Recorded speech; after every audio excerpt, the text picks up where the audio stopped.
All right, guys, welcome back to the podcast. I appreciate you guys tuning back in. We've got a great guest for you guys today, something a little different. We're going to go over trail cameras, how it applies to whitetails, along with how crazy the whitetail community is, coming from West Coast to East Coast, getting into that conversation, but also how, for those of you, the vast majority of you out there listening to my podcast are Western guys. So how the cameras from Reveal or Tactacam are going to be the best option for you as you go out and you put trail cameras up, or if you're looking for new trail cameras. And of course, if you're heading out east, Midwest and east, maybe you want to go sit in the stand after pounding the mountains for miles and miles during September chasing elk, and you want to take a break and have some good intel on your whitetails that you're going to go after this winter. So with all of that being said, we've got Gregg Farrell here. Gregg is an awesome dude, absolutely loves and is very knowledgeable about this company, the trail cameras. He loves the whitetail crowd. He's been in the industry for a very long time. And more than that, again, he's very knowledgeable about how to use trail cameras and why this is a invaluable tool for anyone that's planning on going hunting. Again, whether you're on the West Coast, Midwest, or East Coast, no matter what animal you're going after, trail cameras are definitely something that you're going to want in your tool belt. So with that being said, Gregg, for people that don't know who you are, who are you?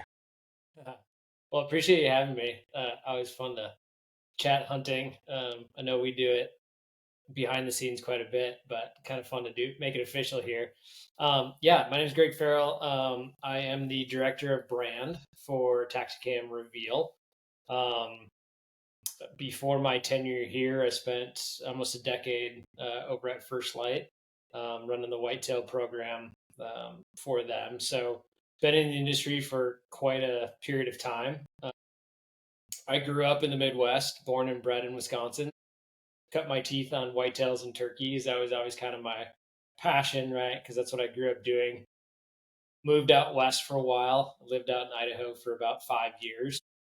Transitioned to elk and mule deer and antelope, a little heavier during that time, and then ultimately found my way back to the Midwest and have been back here for a number of years. So definitely, if you force me to only hunt one animal the rest of my life, I'm going to be in the crowd that chooses whitetails, which I'm sure probably seems like some type of insane person to a lot of folks that listen to your podcast. But I've spent a lot of time and continue to spend a lot of time out west chasing critters as well. Definitely love that side of the hunting industry as well. So Yeah, and I will say, I didn't quite understand it until I've gone out and done it myself. And even the little bit that I've dabbled in, I haven't gotten into management. I haven't gotten into, property building and all of this stuff that is essentially a chess match that lasts year round. And just the little bit that I've dabbled in it, they're fun creatures. They duck like crazy. You can't aim like you can on an elk or mule deer. At whitetails, they do. I just call them a burpee. They essentially do a burpee anytime they hear anything sketchy. And even if you're at 30 yards, you're going to miss by a mile because your pin was in the right spot, but all of a sudden chest was on the ground and that arrow was over the doe's back. It's just crazy how fast they are. But even on top of that, just the mental game behind it. Like elk, it can be a little overwhelming going out and picking a spot, picking multiple spots, e-scouting if you're coming from east to west coast, or even if you're out here in the west, finding new spots and doing the e-scouting because maybe you don't have time to put boots on the ground and figure out an area. It can be overwhelming, but the whitetail game is so different because you're competing with so many people. And you want, especially if you have property, you're trying to bring the deer to your property when you have multiple neighbors.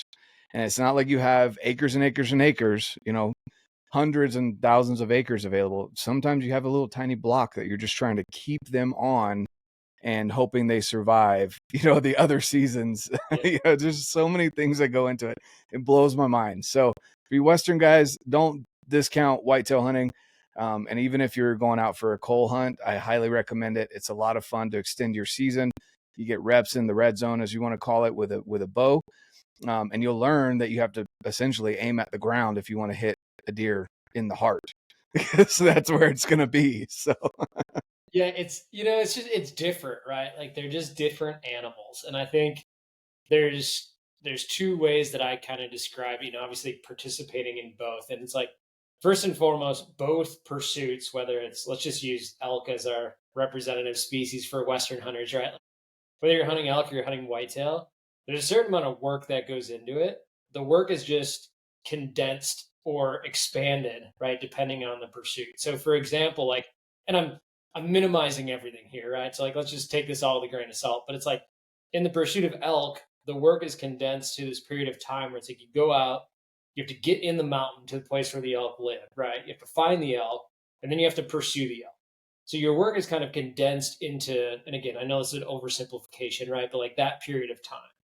Where on the whitetail side, you don't necessarily have the ability to pursue a critter. It's not like you go find a whitetail and then you pursue it, right? It's like most whitetail guys, their work is expanded, right? Even though we might only be pursuing an animal for a certain number of days, right? Or certain, some cases, a certain number of months. Like the work is expanded over, maybe a 12-month period where, you know, obviously you have your in-season time, but then after season, right, you're shed hunting to see if that buck's still alive. And then you transition into planning, spring food plots and doing timber stand improvement, moving trail cameras, moving tree stands, right? And then you're planting fall food plots, or, if you don't have access to ground where you can plant plots, you're spending that time scouting. And then the other big difference too is that difference of, like we talked about with elk, you're finding that elk and then you're pursuing it. Where on the whitetail side, you're trying to set up to where you think that deer is going to be, right? So like you're trying to set up an ambush or intercept. So I think they're both obviously very challenging. There's a ton of work that go into both pursuits. It's just, it looks different, right? And I think it's maybe spread out over different amounts of time period, where the actual pursuit, or the actual hunt might be look a little different, but the amount of work I think is probably equal overall. Yeah. Yeah. I'd agree with that. And there's something about, and I'll tell anyone this that asks anyway, and for those that aren't asking, you're going to hear it anyway. My first day out with my buddy, and we were just culling does off of this property block that it was between him and his neighbors, and there was so many does on this one property, and maybe I'll flash it up here if I remember in post here to put it up here, but there was a picture of it's like 15 does in one picture. Mm-hmm. And there were more off camera because he had a camera at a different angle that was showing more deer just in this one corn pile. It was insane. And that property definitely could not handle that many deer. And so I went out, just, I've got a lifetime hunting license in North Carolina. And so I can get X amount of tags each year. And so I just went out and filled my doe tags out there. But my first day out there, we're sitting in the stand. The first morning, he was actually sitting over my shoulder with a camera. And man, these two, I mean, they were small, right? Like they weren't big does. These two does come in, and I immediately, and luckily my arrow rest was felted up and stuff because I could see my arrow shaking. And I'm like, I'm not even like, I don't feel like I'm that jacked up about this, but like my nerves hit so hard, or whatever chemical makes you shake like that. And and I was like taking a breath, it was like 30-yard shot. Like that for me is as a pinwheel all day. And I'm sitting there just taking my breaths, going through the mental reps, getting everything ready to go. I draw back, and you can just see the arrow just on the end there. We went back and watched the video later. I'm like, that is so embarrassing. On top of all of that, I missed. So they're perfect broadside shot. They're just standing there. And I forgot to do the merit thing, but I didn't really need to. But he was kind of laughing at me for that, not doing that part of the stopping the deer. And she ducked so hard. Like we literally did the thing where you put the pin, or draw a little dot of where the arrow ended up, rewind it, and it should have been double lung. Yeah. Easy. Like middle of the body, double lung. And she ducked so hard that it just right over her back. Didn't even clip her hair. And I was like, good grief, that's insane. Not only are they smaller targets than mule deer and elk, but they just move so quick. It was crazy to me. Well, especially those southern deer, like they're Oh just yeah. wired differently, right? Like I've hunted Midwest, South, East, right? And they're all pretty they're pretty tuned in, right? They're pretty high strung critters, but yeah, you get down into the South, Southeast, and those deer are on a different level. I mean, Mm-hmm.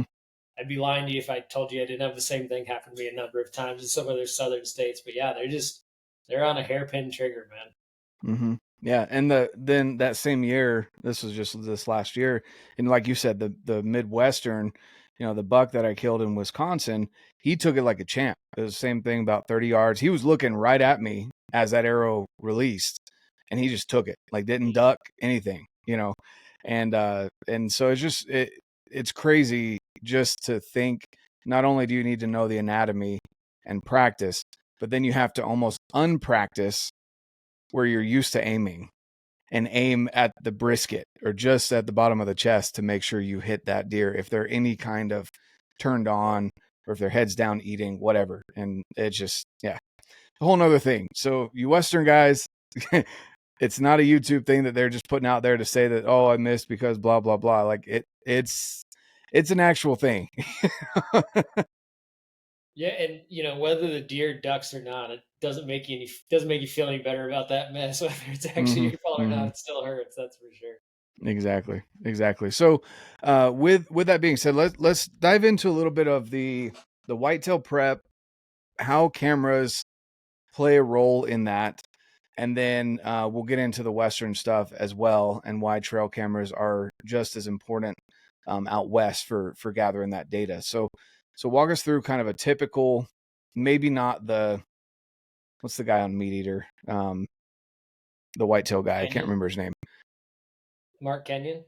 Yes. So maybe not to that level of obsession, right? But like the normal whitetail guy that has a 9 to 5, that maybe can get out on the weekends, maybe gets the holidays off, is out there in the crowded woods kind of deal. Or maybe has this, property block that they can work, but still has a job, isn't obsessed like Mark Kenyon over there. What's a normal, when do you start prepping? What do you kind of do? And then again, how do trail cameras play into that? Yeah, I wouldn't classify myself as normal by any means, so I'll do my best to kind of pare it back because I'm definitely on the obsessive side. But I think I in, couldn't tell by your wall hanger back there. in general, right? Like, and I don't say this just to say it, but I think, most guys, even if you're in more of that like average, not obsessed, like it kind of is a 12-month pursuit for most whitetailers. Like, there's ebbs and flows, right? With regards to like when you're putting a ton of attention to it and when you're not. But realistically, like, let's just start at the back end of a season, right? So most seasons run, December, January is kind of when they finish up, right? So I think most people by that point, they're a little burnt out, right? They've spent the last 3 or 4 months in a stand. So they kind of go into like, I'm going to do holidays with the family, take some time off, right? That's like December, January. Right around Valentine's Day, typically in the Midwest, is when we like most times bucks will start dropping antlers in terms of shedding. So we'll, if there, again, it depends if there's snow or not, right? But like as early as the middle of February, like a lot of guys are getting out and going shed hunting. One, it can be a really useful tool, like if you're trying to figure out if a specific buck made it through the season or not, right? Two, it's also just something fun to do, right? Like who doesn't love picking up shed? So I would say like that's kind of the kickoff, quote unquote, of the season, if you will, right? Is that like February, March, April, people are out there looking for sheds. For us in the Midwest, then we transition into a bit of turkey season, right? So I think that like takes some attention away from deer hunting for some guys, at least for some of those spring months. But then realistically, like, you know, typically the 4th of July is always when that switch kind of flips back from, it's like summer, you're thinking about summer with the family to like thinking about hunting again, right? So even if you're not doing the food plot thing, like I think middle of July is a good time to start getting cameras out. Now, you know, what, and here's where you got to be careful. Like whitetail, they change their pattern. So all summer, right, these bucks are going to run in bachelor groups. They're going to be hanging out together. A lot of times they're going to be concentrated on food sources. So bean fields are a great place to go find bucks in the summer. It's a great place to go find them. It doesn't necessarily tell you where they're going to be in the fall, right? Like right when that velvet comes off the antlers. So typically like around the middle to end of September, those bucks will break out of their bachelor groups. They kind of go into their solo areas leading up to breeding season. But the way I kind of look at it, it's like it's different parts of the year are going to give you different intel, right? So like what I'm doing, let's say July through the end of August, is I'm not trying to necessarily figure out where I'm going to hunt a specific deer, but what I'm trying to figure out is what deer are in the area, right? Like what deer do I have a chance at seeing this fall, or what deer do I want to try and find again when he switches over to his fall pattern? So for me, like I'll put cameras out a little earlier than that. Typically I throw them out, beginning of June, end of May. And that kind of like time frame for me, like what we call the summer months, June, July, August, all I'm doing is trying to gather intel, right? And for me, that's like, okay, of all the bucks that I had pictures of for those 3 months, do I have a handful that I'm maybe interested in chasing this fall, right? So I'm putting cameras in areas where I know deer are going to be, but not necessarily where I'm going to hunt them in the fall. I'm also spending a lot of time, like honestly, just sitting in my truck with a spotting scope, right, mounted to the window or my binoculars. And I'm just like, maybe not even on properties that I have permission to hunt, but properties that are close to where I have permission to hunt. And I'm just looking for deer, right? So that's kind of like what we call like our summer season.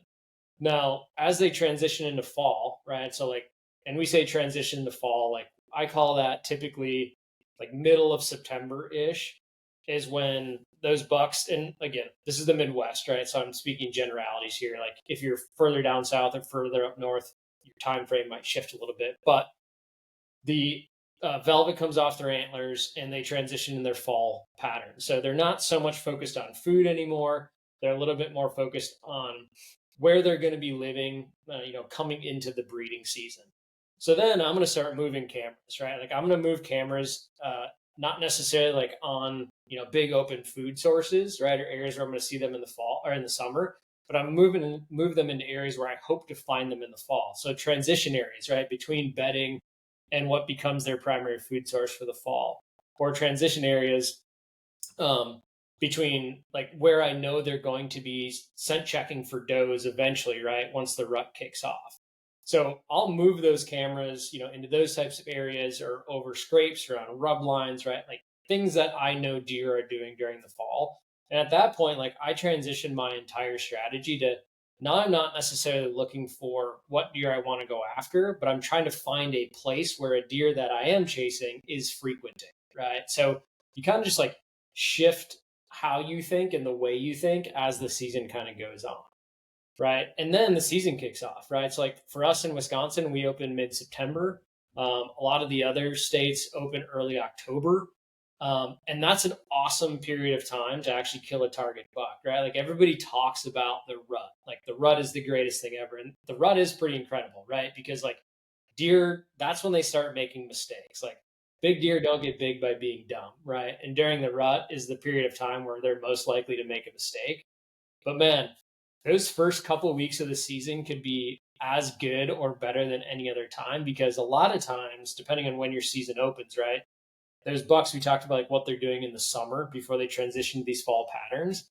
They're still closer to those summer patterns. So what you watch them do all summer, right? There's a chance you might still be able to catch them doing that same thing before they kind of shift, their pattern. So I love that first couple weeks because I think if you found a deer, you had him patterned, it's very likely he's going to continue to do that same thing for a little while into the season, right? So for me, those first 2 weeks of the season opener, like I'm going to spend a ton of time in the stand. Now, if I don't kill a deer during those first couple of weeks, right, then I transition where it's like I'm going to go back to trying to find a specific deer in a huntable location again before I just spend a bunch of time sitting in the woods.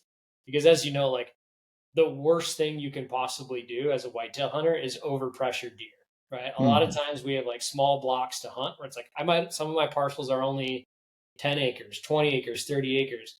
If I chase that buck that I'm trying to kill off of that property, he's not coming back, right? And I can't go to the neighbor's property to go hunt him.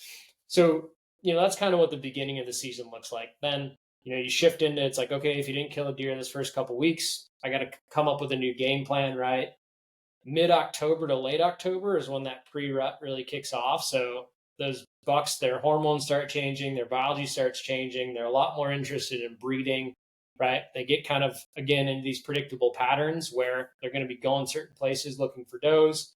So, from mid-October to mid-November, man, that's just like a game of time, right? Like Mm. that's where strategy goes out the window a little bit. Like you still want to be in the right place, right? Like you got to be in the place where the deer are going to be.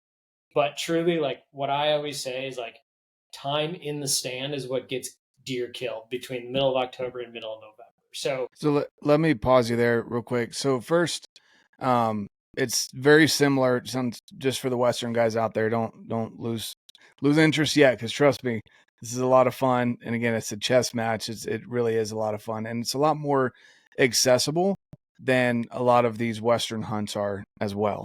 It's a lot easier to fly to Texas or to get a tag out of a southern state or something, and make some buddies, make some friends. Don't necessarily go for the biggest buck per se, but go out there and enjoy it, because it really does. I mean, I've heard people say a million times, and out here in the West, you kind of get a heads up. Sometimes you don't, but when an elk is coming in, they're kind of loud. You can kind of smell them. When a whitetail comes in, it's like, boom, it's there and he's gone, or he's there and you've shot him, like one of the two, but you have to be ready. If you're on your phone, whatever.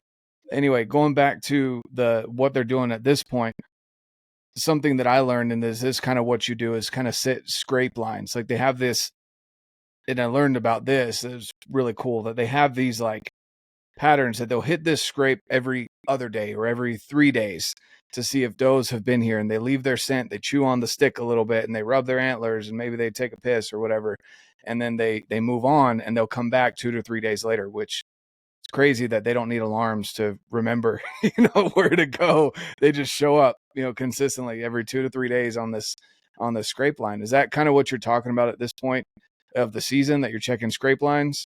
yeah, so that's one tactic, right? And a lot of it depends on like and again, I don't want to get too far in the weeds here, but like your buck to doe ratio, right? Like if you have a really balanced buck to doe ratio, bucks are going to be a lot more active on scrapes because they're territorial. So if another buck has moved in and dropped his scent on that scrape, a buck wants to come in and reclaim that.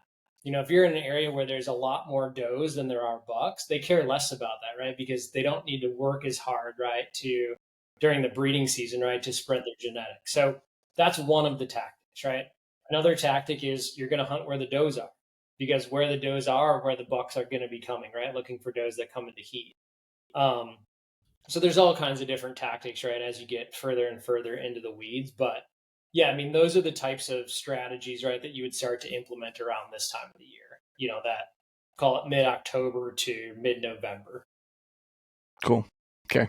Sorry, I just wanted to ask that question there. I had an experience where I was sitting a scrape line. He wasn't checking scrapes, but he ran in just like, I mean, it was crazy to see. This buck literally had his nose so deep in the leaves, because there was piles of leaves, so deep in the leaves, he looked like a snowplow running behind this doe. And like all I hear was like it was quiet. You kind of hear some squirrels. Those things are freaking annoying. A little bit of birds. I had some turkeys I was watching, and then all of a sudden you just hear, and like this doe comes screaming in, stops 18 yards from me, and I'm like, and she keeps looking over her shoulder, and then I just hear, I mean, it was like a freight train, and you just see him again, just the leaves were just going like a snowplow, and he stopped. Of course, his vitals were right behind a tree. And she wheeled around 180 and ran back the other way, and he just same thing, just boom. And it was awesome to see. But I had been sitting there for like 4 hours, I think 4 or 5 hours, and it happened in 20 seconds, and it was done. Yeah. I'm like, what just happened? That's whitetail hunting, right? It's like it's truly feast or famine most times. It's like I always, my buddies and I have this saying, it's like you don't have to see a lot of deer, you just have to see the right deer. And a lot of times, like that's true. A lot of the biggest deer I've killed in my life, like they've been slow days, right? Or maybe it was the only deer I saw that morning, right? Or the only deer I saw that day. So it's, anybody that's has heard the term before, right? Like with regards to muskie fishing, right? Like they say muskie are the fish of 1,000 casts, right? I think like deer hunting and muskie fishing have a lot in common there, where it's like a lot of the time that you're sitting in a stand, like nothing's happening, right? Like there's not a lot going on. You're not seeing deer a lot, but when it happens, it typically happens quick. And you had the exact experience. When it happens, it's like one of the most thrilling things you'll ever experience in your life, right? Because this plan that you put all this time in, like, actually comes together. So whether it was scouting boots on the ground, whether it was e-scouting, whether it was doing timber stand improvement or planting food plots or spending 3 or 4 months, putting cameras out, moving cameras, like Trimming all of these, branches, like crap, totally, like they were just, it's crazy. yeah, all of these different things are like little bits of intel, little pieces to the giant puzzle that you're trying to put together, right? And ultimately, what you're trying to get to happen is like you take all that intel, you pick one tree, right, in the middle of some giant woods, and you're trying to put yourself in a position where the right deer or a deer walks, within shooting distance of you. And that itself, like when you think of it that way, it almost seems impossible, right? But that's why I think it's so rewarding when it comes, and it's not, right? Like anybody can do this. You can go out in the woods with zero experience, zero trail cameras, and like pick a tree. And if you're in a spot with a decent deer density, like there's a good chance you're going to see deer, right? It's not rocket science, but it's one of those things like the more time you spend doing it, the more you understand the pieces of the puzzle and the better you get at it. And ultimately, it's like, I describe it as, okay, let's say you came home from work one day, right? And you walked into your bedroom. If there was somebody standing in your own bedroom, you're going to know they're there, right? Like you're familiar with your bedroom, you're familiar with that, your home, right?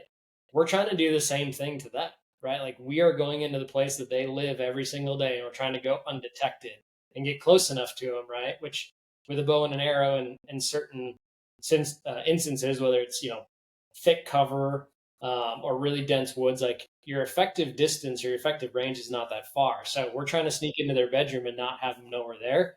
It's a pretty fun, for me at least, right? It's like that's what fires me up. Like I think it's the greatest, most fun challenge you could have in hunting. Yeah, no, I agree. I agree. And then it's even more frustrating when you're like, man, I mean, again, that was a chip shot, 18 yards, standing right there. He was standing broadside, but I had a tree. I'm Yeah. like, I could dome him.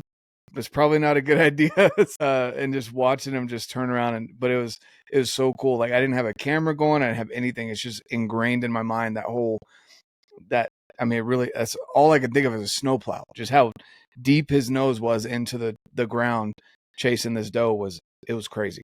It was such a cool experience. So, I mean, I recommend it for anyone. Again, if you're, it doesn't generally interfere with Western archery seasons, unless you're doing the late deer season or something like that. I always recommend people go out and do that. It's so much fun, even if it is. And this is the other thing too that I kind of laugh at, because there's the type that you're talking about where you prepped all season, and then there's the kind that one of the trips I went on this last year where we were able to put corn out because we needed to take care of the doe population in that area, and how critical some people can get about that, Mm-hmm. and it kind of, I don't know, like if I was portraying that as I killed the biggest buck and it was on public land and blah blah blah, and like trying to take pictures without fences in the background, things like that, that's the kind of stuff I think people get upset about or should get upset about, when you're showing something that it's not. But if you're out there, again, this area had so many does, like the does were probably starving at some point because there were so many of them. There wasn't enough food source for them. So I'm out there trying to help with that. And it was fun for me, whereas my buddy was like, I'm not really worried about shooting a doe, even though I could literally shoot out my back door and fill all my tags this year. For me, it was a thrill. It was so much fun, just watching how they interact with each other, how they check scent, how they work the wind, just all of that stuff was so much fun to watch and experience, on both of the hunts I got to go on this last year. There's really something to be said about sitting still in the woods for that amount of time. Like you see things and you hear things that you'd have never thought you would have seen before, right? Like I've seen some of the craziest stuff from like, you know, fox pups playing with one another, right? To weird things that deer do or black bears, right? Or your turkeys or these I had an owl land in a tree next to me one Mm. time, right? And it's like sometimes it's more about that amount of time sitting still in the woods and seeing all these other things than it is about deer hunting. And I think like you hit the nail on the head. There's a spectrum to this game, and I think that's what a lot of people fall in love with whitetail hunting is that you can be, the ultimate whitetail nerd like myself who spends 365 days a year thinking about this stuff, actively participating in it, even though the season's only 3 or 4 months long. There's also a huge tradition of rifle hunting in the Midwest where a lot of the Midwest rifle seasons are somewhere between 7 to 10 days. They're short, right? And a lot of guys, like gals, that's when they take their vacation, right? And like they take a week off, they go up north. It's, we kind of jokingly call it the Orange Army because you have to wear blaze orange in the woods, right? But like everybody migrates to their hunting camps and they spend a couple days with family and friends, right, out rifle hunting. And like that's a huge part of what whitetail hunting is too. And I think that part of it is what's cool about whitetail hunting for me is it's so accessible to somebody who has never hunted before and wants to get into it. Like you can go to a lot of states in the Midwest and pick up an over the counter license halfway through the season, right? Like they don't run out of license, they don't run out of tags. It's fairly inexpensive, especially compared to a Western tag. A lot of Mm-hmm. times you're talking maybe a couple $100 max for a non-resident whitetail tag. Um, and you can just go sit in the woods and do it, or if you get bit by the bug like I did, right, you can devote the majority of your year to it. And neither one is right or wrong, but I love the fact that you can kind of make it what you want it to be, um, for yourself and for where you're at in your hunting journey. Yep. Yeah, I couldn't agree more. And again, it's just so accessible. It's not expensive. You can get some expensive tags, obviously, or if you go down to Texas and you're looking for a trophy hunt, you can pay more and get, a bigger buck if that's your thing. Uh, I think my biggest thing with it is we should encourage people to get in the woods and hunt. I was recording a podcast the other day where I actually looked up the average age of hunters nowadays is, I think it was 63% of hunters are above the age of 44. That's crazy. So getting more people in the woods, making it more of a fun experience. Obviously, a lot of the kids nowadays, I'm in my early 30s, but even younger than that, the attention span of people is it's hard for people to want to sit in a stand. Mm-hmm. And especially for Western hunters that are used to, if you're not glassing, you're walking, and you have endless acres and miles that you can walk and hike and ruck through and do all this, ride your motorcycle, whatever.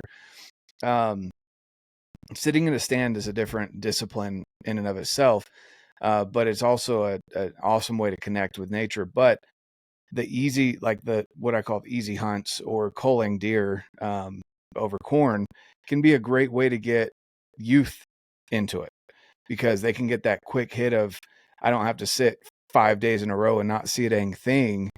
And they're not going to go for that. Be cold, sit through rain, they're just not. And so I think there's a way to bring the younger generation in and hit on that shorter attention span, which unfortunately seems to keep getting shorter and shorter with each passing year. But the whitetail game is so accessible. It's a lot more economical than a lot of Western hunts. And I again, if you can, I think it's probably more expensive to buy a plane ticket or to drive to a Midwest or Eastern state than it is to actually get most licenses. So I always recommend people go out and do it. It's really a lot of fun. And I do kind of joke about whitetails not liking Mormons because we've got whitetails in pretty much all the states bordering Utah, but we don't have any in Utah. So wolves are the same way. Apparently, our DNR doesn't want to recognize that we have wolves in the bordering. They apparently come to the Idaho, Wyoming, and Colorado border of Utah and just say, Stop. "I'm good." Yeah. But anyway, I kind of derailed there. So I want to talk about, like, you've put up a good kind of getting to the rut, what you do. Where do trail cams, I know it's maybe seems like an obvious question, but for people that maybe are looking to get into trail cams, where do trail cams come into this, setting up spots, or even if you have very limited amount of time, what's the trail cam do for someone? Yeah. No, that's a great question. I think, to address the elephant in the room, because I don't disagree with it, right? I think there is a valid conversation that's happening right now about the place of technology in hunting, right? As technology evolves, which it will continue to do, whether we adopt it or not, right? It's the way of the world. Like, how much of a place does that have in hunting? And I think it's a really valid conversation, right? And I say that sitting in a chair, right, who's employed by a company that utilizes technology for the hunting industry. But what I always tell people is like, a trail camera is not it's a tool, it's not a solution, right? So just like your bow is a tool, or your rifle is a tool, or your boots are a tool, or your clothing system is a tool, like a trail camera is the same way, right? Even as trail cameras get more and more technologically advanced, they don't go out and kill deer for you, right? Like, you still have to do the work. You still have to understand, you know, woodsmanship and how to set up on a deer and how to play the wind and like all these other things that we've talked about. But what trail cameras can do is, I think, two things. One, I think they can help reduce the learning curve, right, for individuals getting into the sport that maybe didn't have a mentor that was a family member or a friend or somebody who taught them how to hunt. Because I think it can provide you intel, right, that you wouldn't otherwise have or have gotten from somebody else. So I think that's one thing they can do. They can help shorten that learning curve if you're just trying to get into hunting, you're trying to get better at it. And then two, outside of that, like let's say you're already, really into hunting, you're pretty well versed, right? You understand woodsmanship, you kind of understand all these things we've talked about. It just helps you kind of step your game up one level further, right? A big thing, like I talked about with whitetails, is like whitetails are extremely sensitive to human pressure. So even if you're not physically there, if you've walked through a chunk of woods and then a deer comes through that chunk of woods and they smell that human scent, there's a good chance that they will change their pattern for at least the next few days or foreseeable future to avoid that human scent, right? Like, a deer's nose is his number one tool for staying out of danger. So I've heard it explained this way before. It's not like, I would say, the most scientifically accurate way to describe it, but the way it's been explained to me, which really helped me understand it, right? Is like, okay, if you walk into somebody's house and let's say they're making a pot roast, right? It's like, okay, you can smell that something's being cooked in the house, right? It's like, okay, yeah, maybe you don't know what it is, but it smells good. It smells like maybe a little bit of meat or vegetables or something, right? It's like, something's being cooked. A deer could walk into that house, right? And they would say, okay, this is a venison hind quarter with Mm-hmm. carrots, potatoes, onions. You use salt, you use pepper, you use paprika, you use, like, they could name all the ingredients, right? It's like, that's how intense their sense of smell is. So on the, more verse side of things, for me, it just becomes a tool for me to collect data and hopefully make me more successful. So I think those are the ways in which trail cameras really help, right? I think Mm-hmm. where we need to make sure we're not confusing them is like, hey, I no longer need to pay attention to wind direction because Mm-hmm. this deer has done this thing for the last 3 days. I'm going to go in there and that deer is going to do the same thing. They're not, right? Or I've had pictures of this deer in this spot twice this week. I should be able to go in there and kill them. Well, maybe, right? But you got to do all the other things to stack the odds in your favor as well. And some of it's just not in your control, right? These are wild animals we're talking about. Like, they're not 100% predictable. So I know it's kind of a long winded answer, but I think the simplest way to describe it is like, we need to look at trail cameras as a tool that's part of our toolkit, not as like a solution or um, in exchange for, right, some of the other parts that come along with hunting. Right. No, I couldn't agree with you more. A tool in the tool belt is what it should be used for. And in some places you can, and again, check your local laws, what you can and can't have. I still think it's funny that some places ban cell cameras. I'm like, it's not like you can teleport to the spot, like it's just nicer to not have to hike in and grab the SD card. Something that I've really liked about Reveal in my 1 year of using them and you know, first off, it becomes addicting. You wake up in the morning and you don't open up Instagram. You don't open up anything else. You open up your Reveal app and you're scrolling through. Oh, okay, this deer came through. Okay. Oh, wow, there's a new doe. Okay. You know, like, and you're clicking on the 10-second clips and watching them because I just love watching animals anyway. And it's so much fun to do. You know, so just kind of to wrap this up here a little bit, because I think everything you've said applies to Western guys as well, as far as, you know, finding their transition areas, wallows. You know, you want to find where the does are, because a lot of people get excited about having those bulls in velvet during the summer. Most people know, and if you run trail cams and maybe you have some where the bulls are during the summer, but also you find where the cows are, so you can know where the bulls are going to end up going to whenever it comes to September. It is cool to watch them in velvet, though, and watch that antler growth. But either way, I think a lot of what you've said applies very much to mule deer, elk, pronghorns. Even, you know, there's not a lot of easy trees to hang for pronghorns to hang trail cameras, but getting a post out there and watching them over water and stuff is always fun as well. But what, I guess, to wrap this conversation up, what makes Reveal and Tactacam stand out amongst all the competition that's out there? Because there's a lot of trail cams out there, and if someone's out there looking, or maybe they have a handful of one, they're kind of wanting to switch because they're not happy with what they have, but they don't want to take that leap because it is an investment to switch trail cam companies. Give me 3 things that make trail cams from Reveal better than the competition. Yeah, I'll give you my my elevator pitch here on the top 3. So I think you're right. Like, if you look at a tech and spec sheet, right, of a bunch of different trail cameras, sure, there's, you know, different features and technical specifications that make our cameras better than others. At the end of the day, I don't think that's what necessarily moves the needle for us. I think what moves the needle for us is a couple things. One, we are committed to our customers never being our guinea pigs, right? So you're taking a piece of technology, right, and you're putting it out in the elements for up to 365 days a year.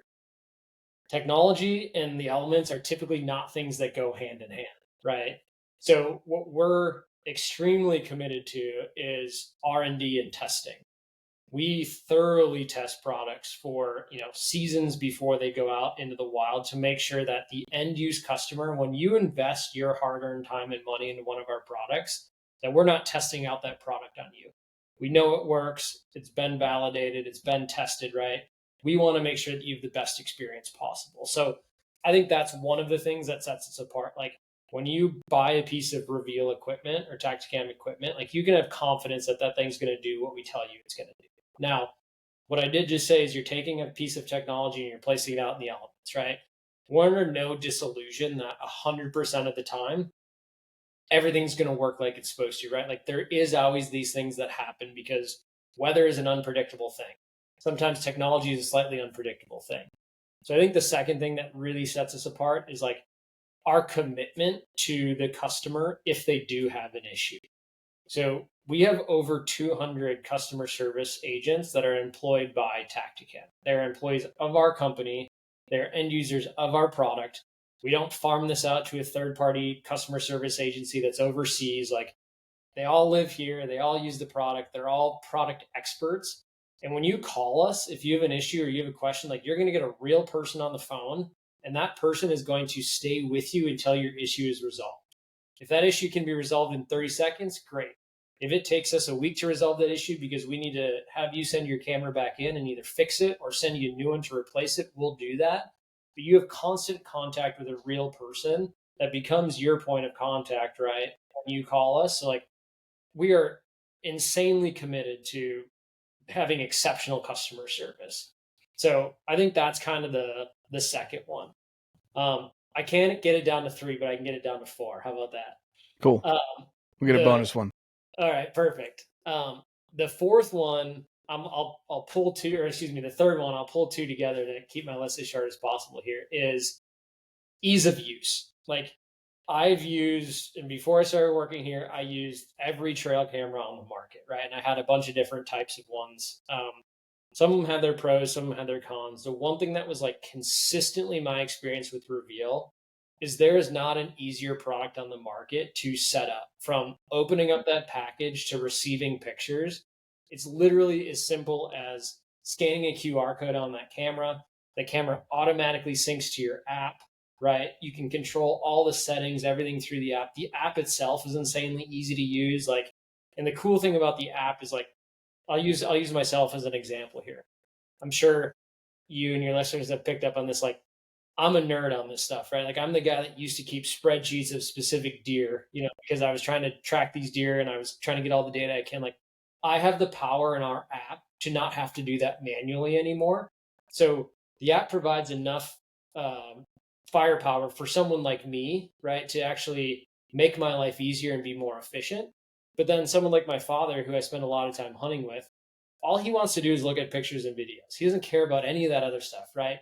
The app is Mm-hmm. still simple enough for him to use where he doesn't get frustrated, and it's really understandable. So I think the ease of use in terms of like hardware setup and the app itself navigating it, you know, that's really important, and that's a big deal. I think that's what sets us apart. And then lastly, and this is I think probably the biggest one, is truly it's connectivity, right? Like, all of our cameras are multi-carrier auto connectivity. So what that means is when you flip that camera on, it doesn't matter if Verizon has the strongest signal, US Cellular, AT&T, blah blah blah, right?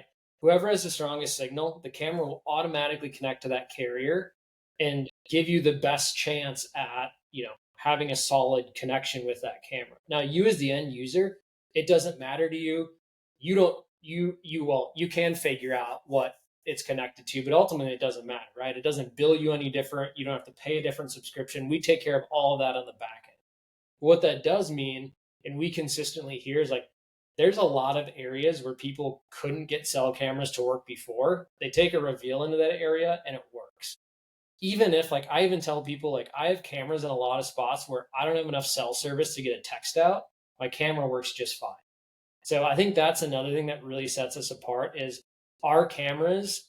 If there is any chance of any camera connecting in a spot, like, a Reveal is going to do it. Some Mm-hmm. of our, competitor cameras, that's not so much the case. So I think I got it down to four, but like those are the main things I think that really set us apart, and end up being like a significantly different user experience than some of our customers have had with other cell camera companies in the past. Yeah.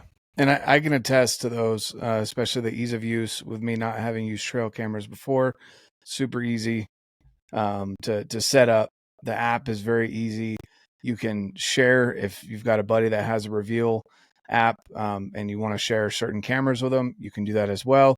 There's a lot, especially again coming from West Coast to East Coast or Midwest, being able to send some of my cameras to the buddies where I'm going to be hunting their property with them, and then of course sharing the camera with them through the app. That's something that is awesome and able to do. And then there were some spots where it was, I think the Reveal cell cam honestly was getting better cell phone service than my phone was, um, because I was getting pictures anytime I'd get service. So, it's a great opportunity, if you're in the market for trail cameras, or, you're looking to maybe make a switch. It's definitely something, the quality of pictures too. You can change the quality of pictures that you want. The high def pictures, the highest quality pictures were amazing. Um, Obviously, it takes a little bit more battery, a little bit more storage, but they do what they say they're going to do. It's not grainy. Even the nighttime pictures were awesome. So, and the little videos and everything like that. So I'll make a video a little bit later of the different models. There's one that just barely came out, that we'll go over in that video as well. So you guys can kind of see which one makes more sense for you, and kind of how I use it. So we'll get into that in another video here. With that being said, Greg, is there anything else that we haven't touched on? Got a couple minutes here before promised we'd get off the podcast. I could talk all day about this, but we both have jobs we got to get to.